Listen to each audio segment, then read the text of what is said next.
Bánh cuốn Thanh Trì không chỉ là một món ăn sáng quen thuộc mà còn là một phần hồn của Hà Nội được lưu truyền qua bao thế hệ. Món ăn này không chỉ hấp dẫn thực khách bởi hương vị thanh tao mà còn bởi sự tinh tế trong từng công đoạn chế biến. Từ khâu chọn gạo đến cách tráng bánh và pha chế nước chấm, nó đã trở thành một biểu tượng ẩm thực, một phần không thể thiếu trong danh sách những món ngon nhất định phải thử khi ghé thăm thủ đô. Các bạn hãy cùng mình đi thưởng thức bánh cuốn Thanh Trì nổi tiếng Cô Lan ở 30 Thanh Đàm, Thanh Trì, Hoàng Mai, Hà Nội nha.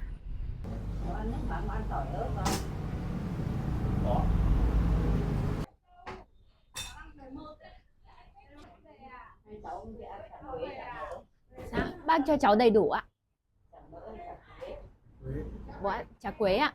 Bánh cuốn Thanh Trì có nguồn gốc từ phường Thanh Trì, quận Hoàng Mai, Hà Nội, một vùng đất nổi tiếng với nghề làm bánh cuốn truyền thống.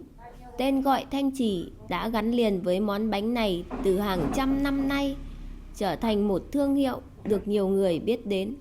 Theo các cụ cao niên kể lại, nghề làm bánh cuốn ở Thanh Trì đã có từ thời Hùng Vương, khi công chúa Mị Nương dạy dân cách làm bánh từ gạo. Dù câu chuyện mang màu sắc truyền thuyết, nhưng nó cho thấy bánh cuốn đã hiện diện trong văn hóa Việt từ rất sớm. Trải qua thời gian, bánh cuốn Thanh Trì đã trở thành món ăn tiến vua, rồi phổ biến rộng rãi trong dân gian, trở thành nét văn hóa ẩm thực đặc trưng của người Hà Nội. Ban đầu, bánh cuốn Thanh Trì thường được bán rong trên các gánh hàng của những người phụ nữ tạo tần, với hình ảnh chiếc thúng đội đầu và tiếng rao lảnh lót trên phố phường. Ngày nay, dù hình ảnh ấy đã dần mai một, nhưng những quán bánh cuốn gia truyền vẫn giữ lửa, tiếp nối hương vị xưa, làm sống dậy ký ức về một Hà Nội thanh bình cổ kính. Điều làm nên sự khác biệt của bánh cuốn Thanh Trì chính là quy trình chế biến công phu và tỉ mỉ.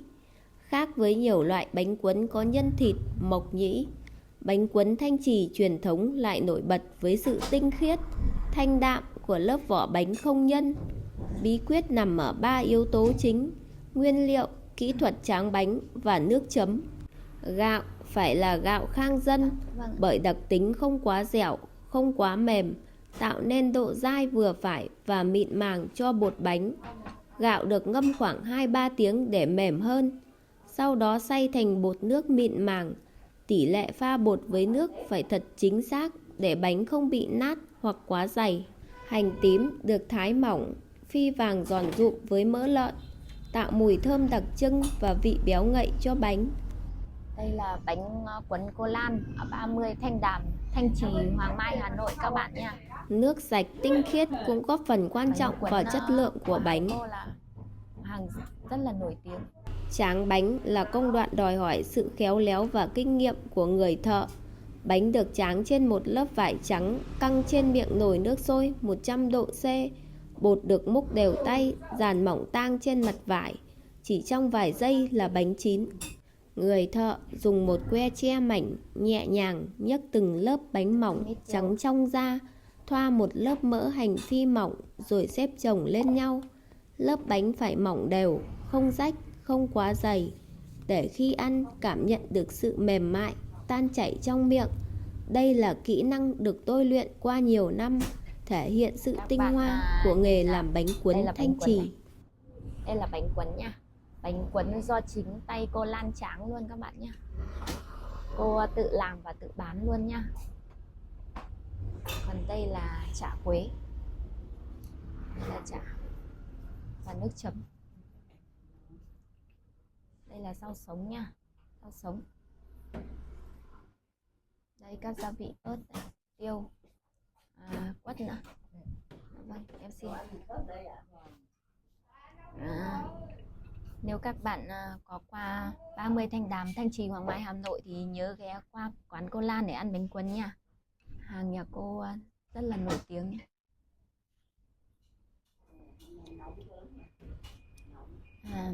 Bánh cuốn này.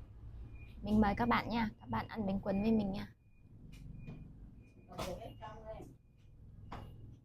các bạn nhìn, bánh cuốn rất là mềm, mịn.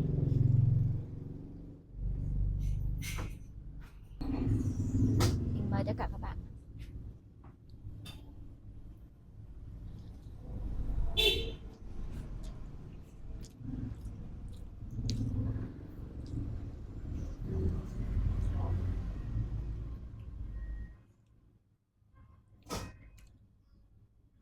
quấn là hàng cô là bánh quấn truyền thống các bạn, ăn rất là ngon nhé. Ở bên trong rất là nhiều nhân thịt nhá, thịt và mộc nhĩ, hành khô nữa. Vỏ bên ngoài bánh quấn thì mềm mịn, dẻo dai, ăn rất ngon các bạn nha. Nếu bánh quấn là cơ thể thì nước chấm chính là linh hồn.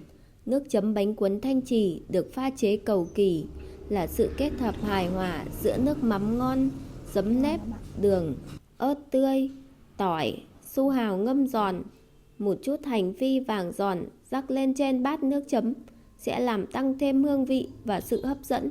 Nước chấm ngon phải có vị chua cay mặn ngọt cân bằng, khiến thực khách không thể ngừng đũa. Bánh quấn Thanh Trì truyền thống thường được ăn kèm với đậu rán hoặc chả quế, chả mỡ, giò lụa thái mỏng và rắc thật nhiều hành phi giòn rụm. Sự kết hợp giữa vị thanh của bánh, vị béo của đậu, vị đậm đà của chả và hương thơm của hành phi tạo nên một bản giao hưởng vị giác khó quên.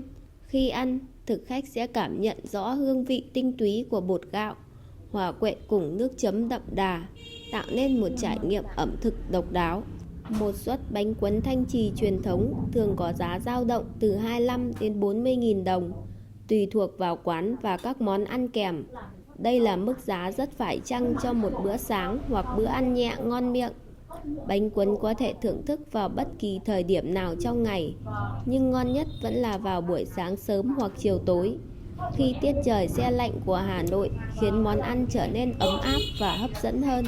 Dù bánh quấn Thanh Trì truyền thống không nhân vẫn được nhiều người yêu thích, nhưng để đáp ứng nhu cầu đa dạng của thực khách, nhiều quán ăn đã sáng tạo thêm các loại bánh quấn có nhân thịt, nhân tôm, mộc nhĩ, trứng, ăn kèm với giò chả, nem chua rán. Những biến tấu này mang đến hương vị mới lạ nhưng vẫn giữ được nét đặc trưng của bánh quấn. Tuy nhiên, với những người sành ăn và muốn tìm về hương vị xưa, bánh quấn Thanh Trì chay không nhân vẫn là lựa chọn số 1. Để tưởng nhớ công ơn của tổ nghề, hàng năm vào ngày mùng 2 tháng 3 âm lịch, người dân phường Thanh Trì lại tổ chức lễ hội. Nét độc đáo của lễ hội là cuộc thi tráng bánh truyền thống, nơi các nghệ nhân thể hiện sự khéo léo, tài hoa của mình, vừa là để giữ gìn văn hóa, vừa là để tìm kiếm những người thợ giỏi tiếp nối nghề truyền thống. Điều làm nên danh tiếng của bánh cuốn Thanh Trì không phải là sự cầu kỳ, mà chính là sự tinh tế và tỉ mỉ trong từng công đoạn. Bánh cuốn Thanh Trì có từ bao giờ và danh tính của ông tổ nghề bánh cuốn là ai, rất ít người biết. Nhưng ở đất Thanh Trì, ai cũng nhớ câu thơ: Thanh Trì có bánh cuốn ngon, có gò Ngũ Nhạc, có con sông Hồng. Để làm ra được những chiếc bánh cuốn ngon, nổi tiếng, cần phải trải qua nhiều công đoạn cầu kỳ, từ khâu chọn gạo, ngâm gạo, xay bột, pha bột, tráng bánh đến pha chế nước chấm. Nhà văn Thạch Lam đã viết về bánh cuốn Thanh Trì: múc lưng muôi bột dàn đều trên khuôn vải, đậy nắp vung lại, đợi khi mở nắp vung ra, mặt bánh phồng lên, tức là bánh đã chín. Sau lấy que tre sọc ngang, xuyên một tờ gạo mong manh được nhắc ra, xoa một tí mỡ hành cho bóng bẩy rồi gấp lại. Nghe mô tả thế thôi là có thể hình dung ra bánh cuốn Thanh Trì, loại bánh cuốn vừa trong vừa mỏng. Người tráng bánh khéo là phải làm ra những chiếc bánh mỏng và trong đến mức có thể nhìn rõ được mặt người phía sau. Trước đây, bánh cuốn Thanh Trì truyền thống chỉ đơn giản là loại bánh mộc, nghĩa là bánh được quệt vào giữa chút hành lá phi thơm màu nâu sậm. Ngày nay, để tăng khẩu vị và dinh dưỡng, nên có thêm bánh cuốn có nhân, gồm có thịt xay, mộc nhĩ, hành khô, thế mới là bánh ngon. Và bánh ngon thì phải có nước chấm ngon. Xưa kia, nước chấm bánh cuốn Thanh Trì là phải có dăm ba con cà cuống băm nhỏ. Giờ không có cà cuống nên yêu cầu về nước chấm càng khắt khe hơn. Chén nước mắm nhỏ, không quá mặn, không quá chua, không cay quá, phải cân bằng giữa vị mặn của nước mắm và vị ngọt của đường. Vì bánh cuốn vốn mềm mại, thanh mát, nên nước chấm đi cùng cũng dịu dịu như vậy để hài hòa. Trước đây, người Hà Nội thường ăn bánh cuốn Thanh Trì với đậu làng mơ rán giòn. Nhưng giờ đây, bánh cuốn thường được ăn với giò chả ước lễ. điểm thêm vài nhánh rau mùi, rau húng láng để tăng thêm mùi vị. Cũng trước đây, khoảng những năm 60 của thế kỷ trước, bánh cuốn Thanh Trì bán rong khắp các nẻo đường. Cơ nghiệp không có gì ngoài một cái thúng trên đậy cái mẹt. Có khách gọi, người bán liền hạ cái thúng xuống. Tất cả những tinh túy nằm trong lòng cái thúng đó. Bây giờ ở Hà Nội, bánh cuốn Thanh Trì gần như không còn hàng bán rong. Hà Nội có nhiều quán bán bánh cuốn Thanh Trì, lúc nào cũng đông nườm nượp. Khách đến nhiều khi còn phải chờ. Một loáng là hết vài chục kg bánh. Ai đến muộn có khi hết. Bánh cuốn Thanh Trì Cô Lan ở 30 Thanh Đàm nổi tiếng là quán lâu đời, rất đông khách vào buổi sáng, nhưng không gian khá chật hẹp, đơn sơ và không rộng rãi. Quán giữ nét bình dân, bài trí đơn giản, chủ yếu là ông bà trực tiếp tráng và phục vụ, mang đậm phong cách truyền thống. Quán khá đông khách, là một trong những điểm hiếm hoi còn sót lại bán từ sáng đến chiều tại khu vực này. Không gian quán đơn sơ, không rộng rãi, tạo cảm giác như 15-20 năm về trước.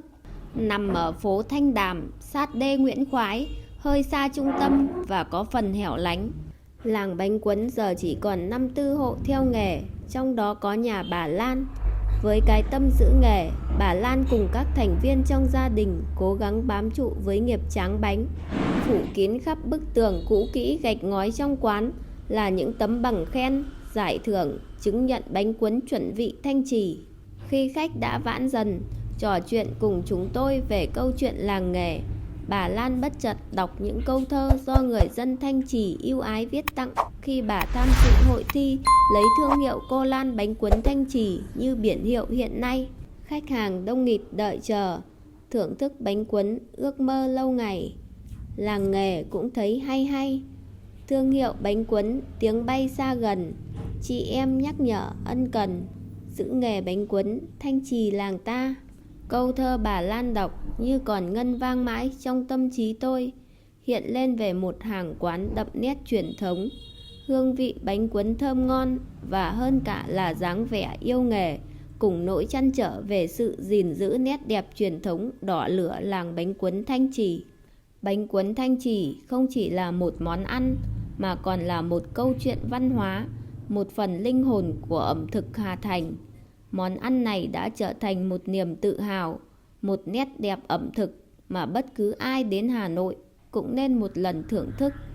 Sáng mai 7 giờ này, vâng, 20 suất. 20 suất cộng với cả cái hộp này là cho cháu, cái này phải cắt cho cháu cái chả miếng bên ngoài đừng cắt nhá. 20 suất, Kèm chả. 30 Rồi. có chả. Vâng. Đấy, rồi.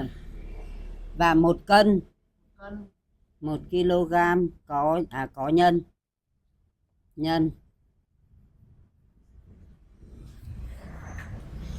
20 suất 30.000. chả. 30.000 có chả. Ừ. Kèm 1 cân nhân. Cộng chả nữa. Cộng chả. Chả không cắt đâu nhá. Cộng chả thì lấy khoảng 2 lạng chả. Ship đi đâu? Ship lên chỗ công an thành phố. Cũng cái địa chỉ 87 Trần Hưng Đạo.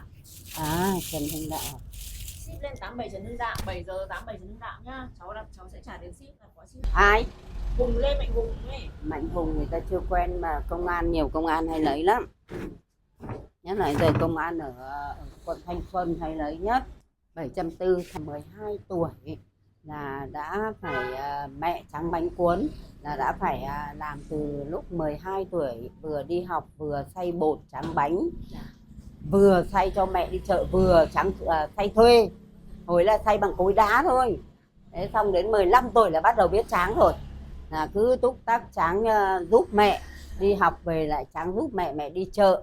Thế còn từ bấy giờ thì cũng là biết tráng từ bấy giờ, xong trong quá trình vài năm đi làm xong về lại cuối cùng lại về tráng bánh cuốn.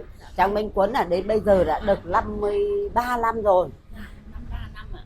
53 năm thì ngày trước thì cứ đi rong ruổi các cái xe khắp xóm, khắp phố, ở trên phố ấy, đi ngõ ngách nọ, rồi từ đuôi cá cho đến Trung Tự, rồi đi lung tung khắp là lên bán rong. Thế xong cuối cùng đến là về Khâm Thiên thì bán được gần 20 năm ở Khâm Thiên. gần 25 khâm thiên. Thế xong rồi là có cháu nội cháu ngoại, thế xong là nghĩ ra là thôi về già rồi không đạp xe được nữa thì thôi về tại phường mình thuê cửa hàng bán. Chỗ này là cô thuê bây giờ đã được 18 năm rồi, 18 năm thuê làm ở đây rồi. Nhà thì gần trong ngõ, ở đây nhưng mà trong ngõ phải thuê ra mặt đường mà kiếm ăn chứ. Đấy. Tại vì con thấy quán nhà mình là rất là nổi tiếng. Đấy nhưng mà đây nó chỉ nhỏ nhỏ này thôi đấy, nhưng mà tìm mà kể cả trên Google ở cả đâu là đều ra bánh cuốn cô Lan hết ạ. Đúng rồi, đúng rồi. Ra rất là nhiều. Nhất là vợ đợt mùng 10 tháng 10 năm 2025 vừa rồi là đi lên ở trên Sở Văn hóa là họ mời cô lên Hoàng Thành Thăng Long, là cái gì không phải ẩm thực thế, lễ hội văn hóa thế giới. Đấy, thế là giới thiệu ẩm thực ra thế giới đấy ạ. Đấy, tôi khắp nơi. Thế xong là chỉ có mấy gian hàng Việt trên đấy thôi, xong là bán 3 ngày thôi. Thế xong là về thì lại tiếp tục mở cửa hàng coi 360 ngày thì cô chỉ nghỉ mấy ngày Tết thôi. Còn làm thuốc thôi, chờ cho sức khỏe thì hai ông bà già cứ làm. Cô năm nay 70 tuổi, còn chú là 75.